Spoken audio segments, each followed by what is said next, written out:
Hi friends, ఎలా ఉన్నారు? మనం ఎంతగానో ఎదురు చూసే ప్రేమికుల రోజు రేపే. మ్యారీడ్ కపుల్స్ కానీ లవర్స్ కానీ చాలా స్పెషల్. ఫిబ్రవరి 14వ తేదీన వ్యాలెన్స్ డే అని మనకు తెలుసు. ఆ రోజే ఎందుకు సెలబ్రేట్ చేసుకుంటారంటే మన చరిత్రలోకి వెళ్లాల్సిందే. క్రీస్తు శకం 2070 రోమ్లో వ్యాలెంటైన్స్ డే అనే క్రిస్టియన్ ప్రవక్త ఉండేవాడు. అతనికి ప్రేమ అంటే చాలా ఇష్టం. ఎలాంటి వ్యక్తులకు అయినా సరే ప్రేమ వెంటుంటే జీవితం గడిచిపోతుందనుకునేవాడు. అలానే భావించి యువతీ యువకులు ప్రేమించాలని ప్రోత్సహించేవాడు. దీంతో అతనికి యువతలో ఎంతో మంది అభిమానులుగా మారారు.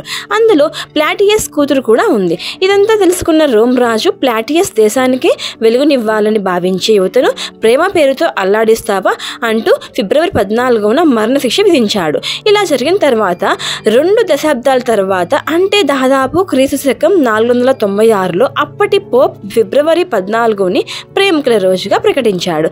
దీంతో అప్పటి నుంచి అందరూ ఆ రోజుని ప్రేమికుల రోజుగా చేసుకుంటారు. ఇలాంటి సంప్రదాయాన్ని వ్యతిరేకించేవారు ఉన్నారు. ఇలాంటి రోజులు అవసరమా అని కామెంట్లు చేసేవారు ఉన్నారు. కొన్ని సంస్థలు అయితే ఆ రోజున ఏ జంటలు కనిపిస్తే వారికి పెళ్లిళ్ళు చేసేస్తుంటారు. ఇది మనం అంతా న్యూస్ లో చూసే ఉంటాం. ఈ మధ్య కాలంలో కొన్ని ప్రేమలకు మెచ్యూరిటీ ఉండడం లేదు. అంటే చిన్నతనంలోనే ప్రేమించడం, మర్చిపోవడం, కెరీర్ ఎదుగుదల లేకపోవడం వంటివి ఆకర్షణే నిజమైన ప్రేమ అనుకుని అపోహపడి అనర్థాలు తెచ్చుకుంటారు. దీని నుంచి మార్పు రావాలి. మరో ఇంపార్టెంట్ విషయం ఏమిటంటే ప్రేమ అంటే ఎలా అయినా వారిని పొందాలనుకోవడం కాదు. ఇలాంటి వారి వల్లే హత్యలు, ఆత్మహత్యలు, ఘోరాలు జరిగిపోతున్నాయి. ప్రేమ అనే అందమైన భావనను అంతే అందంగా ఉంచాలి. అంతేకాని దానికి క్రైమ్ న్యూస్లా మార్చొద్దు. కొంతమంది ఈ విషయంలో ఆడవారంతా ఇంతే, మగవారంతా ఇంతే, నిజమైన ప్రేమను పట్టించుకోరు అన్నట్లు ఒకవైపే మాట్లాడతారు. అది ఎప్పటికీ నిజం కాదు.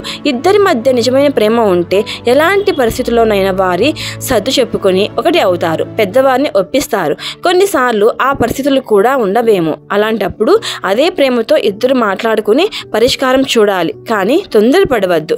అదే నిజమైన ప్రేమ. మరి మీరేమంటారు? కామెంట్ చేయండి ప్లీజ్. ఓకేనండి, ఉంటాను మరి. By by, take care, happy Valentine's day. నా ఛానల్ నచ్చినట్లయితే ప్లీజ్ లైక్, షేర్, సబ్స్క్రైబ్.